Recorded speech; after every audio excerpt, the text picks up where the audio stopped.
Assalamualaikum warahmatullahi wabarakatuh. Salam sehat Tribuners. Kembali lagi berjumpa bersama kami dalam program Dapur Kembang Depok, Dewan Depok untuk rakyat di Kota Kembang. Kali ini kita bersama dengan anggota Komisi D DPRD Kota Depok, Bang Ade Firmansyah. Assalamualaikum. Assalamualaikum Bang Ade. Waalaikumsalam warahmatullahi wabarakatuh. Tribuners, baru-baru ini Depok cukup ramai nih. Ya Bang Andi ya? Viral ya? Viral banget. Apa tuh yang viralnya? Biasa orang berobat ke rumah sakit menggunakan KTP. Nah, tapi katanya ini agak sedikit susah nih. Oh gitu. Nah, tapi di sisi lain ada juga yang sudah merasakan. Iya, iya. Nah itu gimana tuh?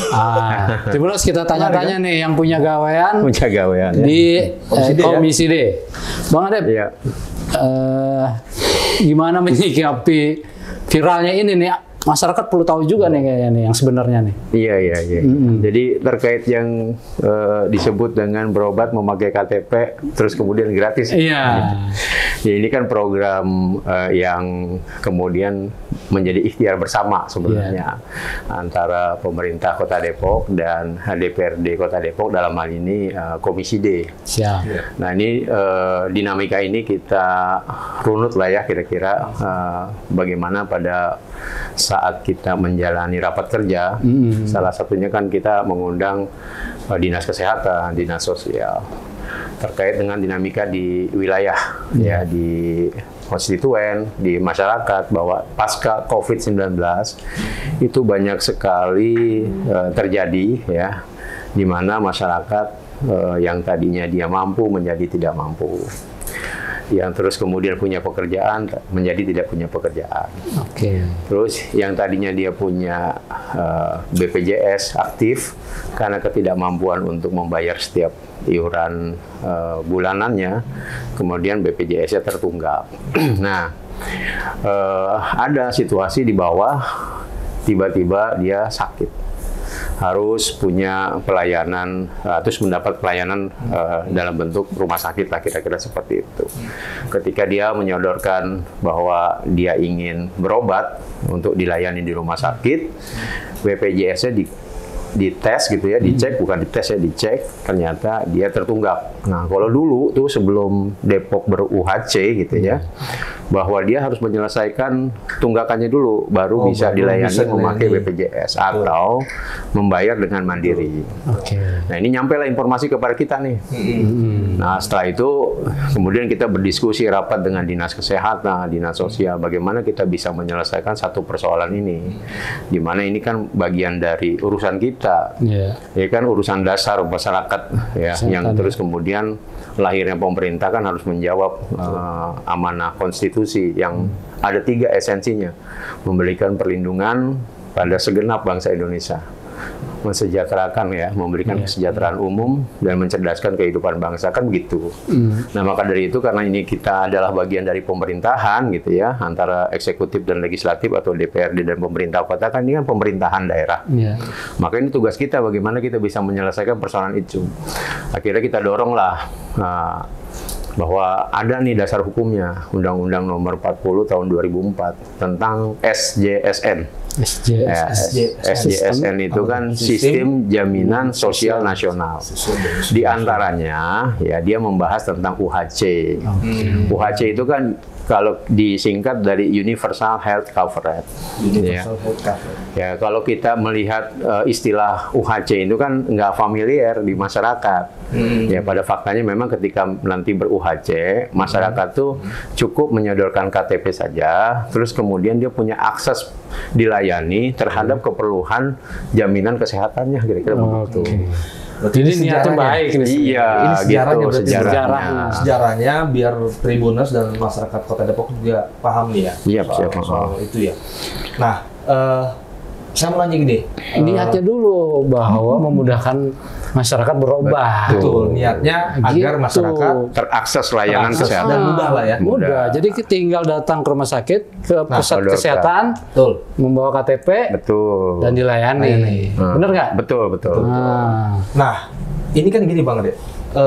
Ya, kita juga melihat tuh media yang sudah viral kan. Oh iya iya. Kemarin ya. Iya. Viral banget nih. Iya iya. Nah, ini yang saya tanyakan gini Bang Ade. Ini kan sebenarnya sudah ada kesepakatan dong pastinya dong antara DPRD dengan pemerintah. Ya. Terutama leading sektornya, Komisi D kan. Betul. Ini gimana komunikasi antara Komisi D dengan pihak rumah sakit dan pihak puskesmas? Ya, Dinkes lah dalam hal ini. Dinkes ya. Apakah ini sudah terkoordinasi dengan baik gitu? Kok sampai ada yang katanya nih, saya juga kemarin ya sempat elit lah, salah satu elit tidak diterima ya kan oleh rumah sakit, makin berobat. Makin panas nih, terus nanyanya makin panas nih. Sempat saya juga sempat lihat videonya gitu. Gimana Bang Ade? Jadi saya kalau kita bicara tentang komunikasi, apakah ini sudah masuk ke dalam rencana kegiatan DPRD? Iya, karena disebut dengan rencana kegiatan kerja ya, rapat kerja DPRD itu kan melalui Bamus dan pimpinan pasti menyetujui bahwa program-program yang sudah dibuat dalam hal ini termasuk program kerja komisi. Nah, kalau kita lihat dari apa yang sudah rame lah ya situasinya, kira-kira saya mau menjelaskan seperti inilah ya. Kan kalau sistem jaminan kesehatan nasional itu kan ada dua, jaminan kesehatan dalam bentuk BPJS dan BPJS Ketenagakerjaan. Nah, BPJS Kesehatan dan BPJS Ketenagakerjaan, mohon maaf. Ada dua. BPJS Kesehatan dia ada dua program yang disebut dengan BPJS Mandiri dan BPJS KIS PBI. Oke. Ya, Mandiri sama KIS PBI ya. KIS PBI ya, bukan beda. KIS PBI, Kartu Indonesia Sehat penerima bantuan iuran. Nah, buat BPJS yang mandiri ini buat warga negara yang dianggap negara dia mampu. BPJS Mandiri. BPJS Mandiri yang dianggap mampu ya. Betul. Nah, untuk yang KIS PBI yang dianggap negara warga tidak mampu. Ada istilah miskin dan sangat miskin. Nah, dia di cover melalui KIS PBI. Ada indikator 14 kemiskinan lah ya yang ditulis dari BPS, tapi saya nggak hafal 14 itu. Nah, namun ikhtiar ini dalam rangka itu tadi, bagaimana bisa mengcover jaminan layanan kesehatan secara adil ya, yang didapatkan oleh masyarakat.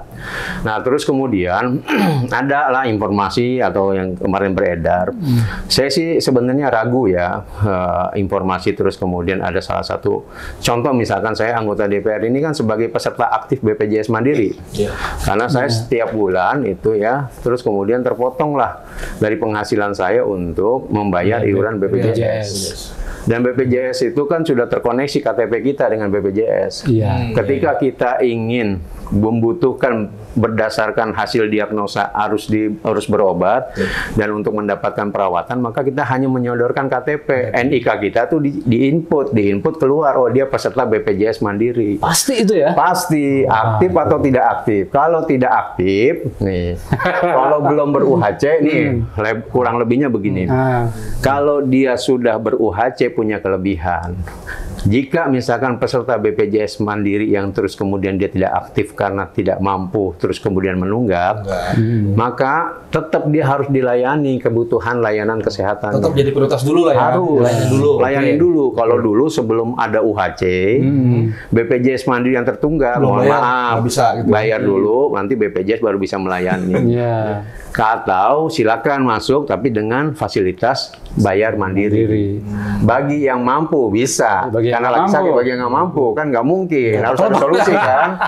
Nah, itu dari situlah terus kemudian kita bahas bareng-bareng. Pemerintah kita undang, Pemkot dalam ini sebagai eksekutif ya yang mengeksekusi program tentang kesejahteraan masyarakat, dan terus kemudian kami Komisi D yang klaster kerjanya adalah Kesra gitu loh. Kan kita Komisi D kan Kesra bidangnya kesehatan, pendidikan, ketenagakerjaan, kepemudaan gitu, bagian sosial dan lain sebagainya. Itu urusan Komisi D. Maka kita mendorong lah.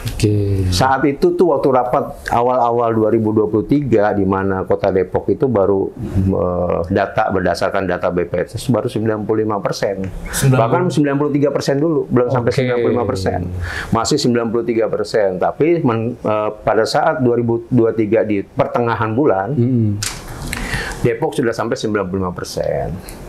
untuk kepesertaan masyarakatnya memiliki jaminan kesehatan nasional dalam bentuk BPJS Mandiri ataupun peserta KIS PBI. Tetapi syarat untuk ber-UHC kan harus di atas itu. Nah, makanya kami Komisi D waktu itu pada saat kita rapat dengan Dinas Kesehatan mendorong pemerintah Kota Depok agar maksimal 2024 kita sudah memiliki predikat UHC. Mantep ya. Iya, dan alhamdulillah prosesnya malah dipercepat. Mekanismenya dengan kebijakan bersama, dirapatkan bersama bahwa ini adalah kepentingan bersama untuk memastikan memfasilitasi jaminan kesehatan buat masyarakat. Maka akhirnya ada satu percepatan, dapatlah data, kami dihubungin sama Dinas Kesehatan untuk melakukan audiensi. Apa isi audiensinya? Salah satunya dia menginformasikan bahwa Depok sekarang sudah 96,4%. Maka per 1 Desember, per November tuh ya, per November. Itu November menyampaikan kepada kita dengan apa namanya, menyampaikan bahwa nanti per 1 Desember kita akan melaksanakan program UHC, Universal Health Coverage. Jadi dengan 96,46% itu menandakan UHC itu sudah bisa dijalani. Yes, sudah bisa dijalanin. Makanya kemarin per 1 Desember dia sudah dimulai. Bahkan H-1 kita Komisi D diundang lagi sama Dinas Kesehatan. Di situ hadir juga semua kepala rumah sakit yang ada di Kota Depok. Berapa rumah sakit tuh? Saya nggak lihat karena fotonya banyak tuh. Banyak ya. Dan yang diundang adalah mereka pelayanan kesehatan rumah sakit gitu yang dia melayani BPJS. Kan di Depok juga ada yang belum. Rapatnya itu dilakukan kapan? Rapatnya itu sebelum tanggal 1 Desember. Satu hari. Sudah disosialisasikan ke rumah sakit di Kota Depok ya? Jadi gini, 1 Desember kan mau mulai. Iya. H-1 Dinas Kesehatan mengundang Komisi D, mengundang rumah sakit yang ada di Kota Depok yang melayani BPJS, mengundang seluruh kepala Yankes di puskesmas. Ya, saya nggak tahu deh apakah klinik-klinik yang menyelenggarakan BPJS juga diundang, tapi saya nggak hafal orang-orangnya. Yang pasti sosialisasi itu disampaikan dalam rangka untuk besok Depok sudah mulai menyelenggarakan UHC. Sebelum Desember lah ya. Iya. Ini Bang, tadi disebutnya sudah sosialisasi. Berarti termasuk rumah sakit yang kemarin yang siapa? Petinggi, salah satu petinggi, wakil ketua DPRD yang datang ke rumah sakit. Anggaplah rumah sakit Herminal lah ya. Nah itu belum kerjasama atau gimana? Saya kan makanya tadi saya sampaikan situasi itu saya ragu gitu. Apakah benar-benar ditolak? Saya ragu. Karena memang mekanisme BPJS itu dia terintegrasi dengan NIK KTP kita. Orang kayak saya ini, saya nggak tahu ya. Pokoknya orang kayak saya, anggota DPRD, ini adalah peserta aktif BPJS Mandiri. Mandiri ya? Karena setiap bulan dipotong. Ya, dipotong untuk iuran BPJS setiap bulan. Berarti kan saya adalah peserta aktif. Dan persyaratan menjadi anggota dewan salah satunya peserta BPJS. Ya pokoknya daftar dalam ini untuk memastikan bro. Gini. Untuk memastikan bro. Jadi kan ini kan program jaminan kesehatan nasional. Dia harus memfasilitasi semua warga Indonesia. Karena dari tadi ada dasar hukum Undang-Undang Nomor 40 2004 itu tentang SJSN. Jadi dengan program SJSN diantaranya kan jaminan sosial itu bukan hanya kesehatan, ada juga misalkan pangan untuk mengcover warga yang tidak mampu. Itu kan istilah daripada jaminan sistem jaminan sosial nasional. Meliputi adalah diantaranya jaminan layanan kesehatan gitu. Artinya semua. Nah, cara untuk mendapatkan UHC dia harus di atas 95. Bahkan waktu kita rapat, Dinas Kesehatan sempat menyampaikan harus 98. Semua warga Kota Depok memiliki jaminan kesehatan. Depok berapa persen tadi? Sudah 96,4. Jadi sudah di atas 95. Jadi sudah bisa dimulai. Nah, sekarang tinggal sosialisasinya berarti tuh. Iya, makanya kan sebenarnya begini. Kalau saya mau mengistilahkan gini ya, ini kan program baru ya. Iya. Program baru gitu kan pertanggal Desember, terus kemudian sempat banyak dinamika di bawah. Ya, wajar saja seperti orang ya saya mengistilahkan baru bisa naik sepeda. Kalau jalan kagok-kagok sedikit nggak apa-apa. Nah, terus kemudian saya melihat ini juga kan sosialisasi belum semasif gitu ya, baru tingkat kepala-kepala rumah sakit, baru sampai dengan tingkat kepala puskesmas. Mungkin barangkali belum sampai ke staf-staf di bawah. Bagaimana dia menyampaikan penjelasan kepada masyarakat terkait tentang istilah berobat hanya pakai KTP. Dan terus kemudian difasilitasi dengan gratis. Nah, kalau resminya itu kapan Bang Ade? Ini satu. Enggak, ini kan ada perbedaan nih. Ya. Pak Wakil Wali Kota itu mengumumkannya di media sosial itu tanggal 1 Desember. Tapi Pak Wali Kota itu tanggal 8. Nah, mungkin ya, coba ya aneh kita. Iya kan? Iya benar. Perlu dijelasin juga. Itu sih nanti tanya ke Pak Wakil Pak Wali ya. Kita kan di sini mendapatkan informasi dari upaya yang kita sudah ikhtiarkan. Kami wakil rakyat, terutama yang ada di Komisi D itu kan ingin memberikan layanan kepada masyarakat. Kita yang menyentuh langsung di wilayah masyarakat, yang mendapatkan keluhan-keluhan langsung. Itu keluhan dasar ya. Artinya karena tadi saya bilang ini adalah bagian dari pemerintahan untuk menghadirkan ya 3 esensi yang menjadi amanah konstitusi, diantaranya melindungi rakyat kita lah dalam jaminan kesehatannya, kira-kira begitu. Nah, ini belum kejawab nih. Ya.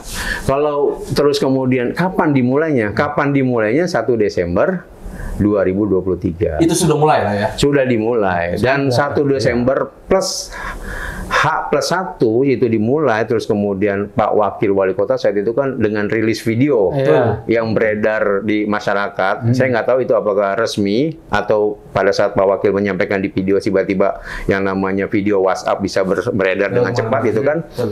Saya nggak paham ya. Tetapi yang pasti per 1 Desember 2023 itu sudah dimulai. Bahkan saya biasa mengadvokasi. Bahkan saya sudah punya data saya sendiri 256 pasien saya memberikan advokasi pelayanan untuk bantuan sosial kesehatan bagi warga yang tidak mampu agar terakses dia berobat di rumah sakit dengan gratis melalui bansos. Nah, sehingga karena udah kebiasaan seperti itu, banyaklah warga atau wilayah-wilayah di dapil saya lah ya, di Cilodong dan Tapos gitu, atau juga di wilayah Kota Depok itu meminta advokasi pelayanan rumah sakit karena dia sakit. Dari H+1 itu, terus kemudian saya menemukan, nah ini ya mungkin sinyal ya supaya saya sebagai anggota Komisi D juga bisa memberikan informasi yang update dan yang jelas gitu ya. Itu tiga-tiganya memenuhi gitu loh, memenuhi substansi yang lagi kita bahas. Yang pertama dia sakit. Anaknya sakit, berobat jalan udah nggak punya biaya lagi, lapor ke saya. Bang Ade, kalau misalkan ada fasilitas untuk bisa berobat ke rumah sakit, minta bantu dong ditolong. Oh, sekarang kan sudah UHC, bawa aja Pak, Bapak bawa KTP dan KK. Nanti Bapak di sana dicek sama rumah sakit. Ketika dicek sama rumah sakit, apakah Bapak punya BPJS atau KIS PBI? Kalau nggak punya, Bapak sodorkan aja KTP dan KK. Rumah sakit dengan Depok ber-UHC bilang. Nanti rumah sakit yang akan mengurus proses pendaftaran dan urusan-urusan kebutuhan untuk pembayaran akses layanan kesehatan itu dalam waktu 3 kali 24 jam, saya bilang begitu. Nah, ini kan yang namanya baru kita juga pengen tahu, bener gak gitu. Nah, ternyata anak tersebut dilayani di rumah sakit. Memang nggak punya kedua-duanya, JKN itu.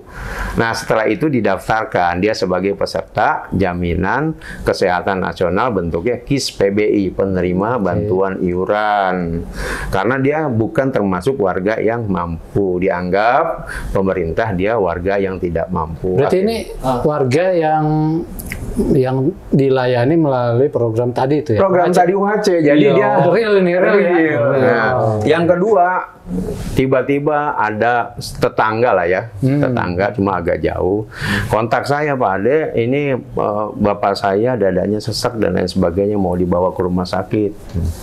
Silakan aja Bu bawa, sekarang kan programnya sudah ber-UHC Depok. Ibu punya apa layanan jaminan kesehatan nasionalnya? Ada, Bapak katanya punya BPJS. Pada saat dicek di sana, BPJS-nya tertunggak, nggak hidup, mati gitu kan, dianggap punya tunggakan BPJS. Nah makanya terus kemudian dengan program UHC dia menyodorkan KTP si bapak itu dilayani. Tapi dicek apakah tunggaknya karena tidak termotivasi untuk membayar BPJS karena dia mampu misalkan. Dicek lagi apakah karena dia memang warga tidak mampu, terus kemudian dia harus di-cover oleh KIS PBI. Nah ternyata bapak ini sudah pensiun, lansia, dan dia termasuk orang yang harus di-cover karena dia lansia. Keren. Tapi prosesnya tetap jalan ya? Tetap jalan. Ini proses administrasinya jadi kan dilakukan setelah... Iya, jadi istilahnya gini Bang, warga diselamatin dulu. Iya benar. Orang mau dari orang mau lahir di bumi sampai orang mau wafat ke bumi itu diurusin dulu ya dengan tadi kan KTP berobat gratis kan. Betul. Kan ini kan bagian dari pelayanan ya. Pemerintah kan sebuah lembaga untuk melayani rakyat. Bang, terus gini, dikuotakan nggak sih? Dikuotakan nggak sih untuk masyarakat yang penerima UHC itu? Ada kuotanya nggak sih? Jadi enggak, kan ini udah semesta Bang. Udah semesta. Iya. Alam semesta bro. Jadi seluruh warga Depok. Jadi itu kan dia. Nggak kali aja dikuotakan. Abang tahu nggak? UHC tahu nggak sih sebenarnya? Nah, kenapa? Panjang gue aja. Kita nanya. UHC itu universal Health coverage. Untung bahasa Inggris gue. Sama saya juga lidah saya kalau ngomong bahasa Inggris. Jadi memang seluruh masyarakat Kota Depok akan mendapatkan itu. Saya pikir ada kuota. Jadi istilah mendapatkannya begini Bang. Kan ada yang disebut tadi sudah terdaftar 96,4%. Berarti dia sudah terdaftar tuh baik BPJS Mandiri, baik KIS PBI atau dia sebagai peserta asuransi yang biasa tuh ya, swasta dan lain sebagainya. Nah terus kan UHC itu kan istilahnya kan gini dia, jaminan kesehatan ya untuk warga dalam satu populasi. Dan dia terakses secara adil dan terjangkau. Nah, istilah terjangkau. Ini kalau bicara sekarang nih kesejahteraan. Iya, ya kan di dalamnya ada kesehatan. Tuh, kan Indonesia negara kesejahteraan. Kalau mensubsidi urusan kesehatan buat warga, harusnya memang itu manahnya gitu. Jadi undang-undang udah jelas. Jadi gini, dari orang mau lahir sampai orang mau meninggalkan bumi itu tercover oleh JKN, Jaminan Kesehatan Nasional. UHC ya? Ya UHC. Ya UHC lah istilahnya kan. KTP berobat gratis pakai KTP. Nah, ditambah lagi orang yang nggak mampu itu dilayani, misalnya belum yang tadi tertunda, belum punya, harus dilayani. Kalau dulu kan kita ngurus sendiri. Kalau dulu boro-boro bro. Iya, kalau dulu kan boro-boro, sekarang dilayani. Kalau yang kedua-duanya nggak punya gitu kan, dulu nih belum UHC nih, kedua-duanya belum punya, ternyata dia warga tidak mampu, dia kan di cover pakai bansos kesehatan. Nah kerabatnya ini harus ngurus nih, nyiapin kakaknya, KTP-nya, lapor ke Dinsos, lapor ke ke Dinkes, minta rekomendasi. Kalau rekomendasinya berhasil, dia keluar di cover oleh bansos kesehatan. Tapi kalau nggak berhasil, ya nggak mau keluarga urunan. Gitu. Berarti keren nih. Oh iya keren lah. Ini keren nih. Jadi seluruh masyarakat Kota Depok akan mendapatkan layanan kesehatan gratis dengan pakai KTP. Sah loh, benar kan? Iya. Jadi KTP jadi lagi. Enggak dong. Mang, ini mau tahu nggak? Ini kan kalau kita lihat dari luncuran bahwa ini adalah kebijakan nasional. Namanya juga jaminan kesehatan nasional. Bukan Depok aja yang punya predikat UHC. Ada daerah lain. Kan dari akibat dinamika kita rapat kerja, kita kunjunganlah Komisi D ke Mataram. Nah, ini ada ilmu baru. Oh. Ada istilah baru kita nemukan di sana, di kota Mataram, terus kemudian dia udah UHC duluan. Iya. Kita nanya, apa sih kelebihan UHC? Kan begitu, Pak Dinkes, Kepala Dinas Kesehatannya menyampaikan, Pak, warga kami yang butuh pelayanan kesehatan dalam bentuk rumah sakit, ya, setelah dia didiagnosa sakit, dapat rekomendasi dan rujukan untuk dirawat, dia cukup menyodorkan KTP Kota Mataram saja. Terus kemudian selesailah dia dirawat, Bapak Ibu, kata dokternya, sudah sembuh, silakan pulang. Bapak Ibu, biayanya sudah di-cover oleh bantuan iuran dari APBN atau APBD yang uangnya disiapkan di pemerintah Kota Mataram. Ya, terus saya tanya lagi, kita harus detail kan? Bagaimana dengan Kota Mataram, warga Kota Mataram yang dia ada di luar kota atau tugas kerja atau dan lain sebagainya. Terus kemudian dia sakit. Kayak saya di nih, Kota Mataram. Kemana-mana nih. Iya. Sakit di daerah tertentu. Nah, ini kan karena Universal Health Coverage Program Jaminan Kesehatan Nasional, dia berlaku untuk rumah sakit Indonesia yang melayani BPJS. Ya, karena sudah terintegrasi. Iya, gitu. Jadi dia misalkan di Jakarta, tiba-tiba sakit di Jakarta, rekomendasi atau rujukannya harus dirawat. Nah, dia harus dilayani dan dia di-cover oleh kepesertaan UHC yang ada di Kota Mataram. Nah, ada istilah baru. Apa tuh, Bang? Bahwa UHC ini kan menyasar kepada warga miskin dan sangat miskin. Kalau kita lihat dari indikator 14 kemiskinan. Ya, tetapi ini hasil diskusi dan upaya kita untuk mendorong agar Pemkot punya kearifan lokal. Nah, salah satunya salah satunya adalah yang disebut dengan rentan miskin. Ini istilah baru nih. Rentan miskin ini. Jadi kita temukan pasca bukan kentang miskin. Rentan miskin. Rentan miskin, hampir miskin betul. Nah, biar nggak miskin ya. Jadi minum dulu. enak nih kayaknya. Jadi kalau rentan miskin itu istilahnya begini, ada kejadian waktu itu kan COVID sampai 2 tahun. Terus kemudian banyak yang kehilangan pekerjaan. Kalau lihat dari indikator 14 kemiskinan parameter itu kan terus ada misalkan di Kota Depok. Di situ ada dituliskan salah satunya adalah rumah yang berlantai hanya tanah atau kayu. Di Depok mana ada sekarang? Udah nggak ada maksudnya. Berlantai ini. Ya maksudnya. Udah nggak ada.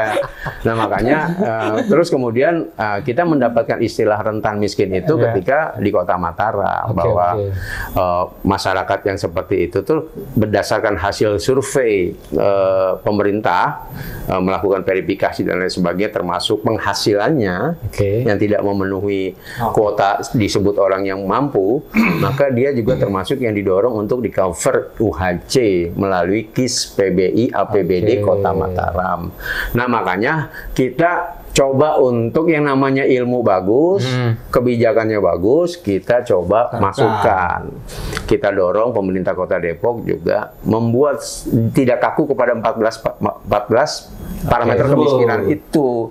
Cobalah bahwa kita dorong, coba dianalisa bahwa memang ada sisa-sisa kejayaan.